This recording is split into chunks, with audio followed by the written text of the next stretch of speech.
La grève reconductible, les assemblées générales et les débrayages, contre la réforme des retraites, Macron borne.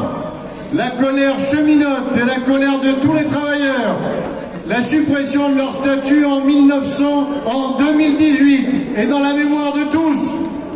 Vendredi 14 avril, Emmanuel Macron, au lieu de retirer ou suspendre sa réforme des retraites, a choisi de la promulguer au plus vite.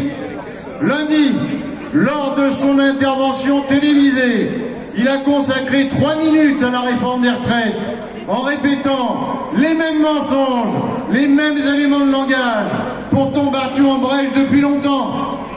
La majorité des salariés ne veut pas de cette réforme des retraites et des 2 ans fermes. La promulgation de la loi, nouveau signe du mépris présidentiel, véritable mépris de classe, est une provocation. Nous sommes mobilisés depuis 3 mois et nous ne passerons pas à autre chose, contrairement à ce que souhaite Emmanuel Macron. La séquence des retraites n'est pas finie. Emmanuel Macron, en choisissant l'affrontement, porte l'entière responsabilité de la crise sociale et démocratique qui prend l'allure d'une crise de régime. À chaque sortie de ministre ou de président, soit la police bunkérise tout, soit l'accueil se fait par des manifestants en colère. Ils refusent d'écouter la volonté populaire.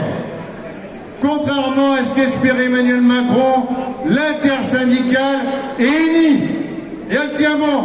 Oui, elle tient bon. Elle incarne l'unité des travailleurs pour mettre en échec cette réforme. Nous sommes là, unis et déterminés. En 2006, Jacques Chirac a retiré le CPE. En 2023, Emmanuel Macron doit retirer la réforme des retraites. FO, avec l'ensemble de l'intersyndicale, appelle l'ensemble des travailleurs, des jeunes, des retraités, donc de l'ensemble de la population, à faire du 1er mai, Journée internationale des travailleurs et des revendications, un succès historique pour obtenir l'abrogation de la réforme des retraites. Alors, mes camarades, unis et déterminés, on ne lâche rien. Et je passe la parole à Sylvain de Sudrail.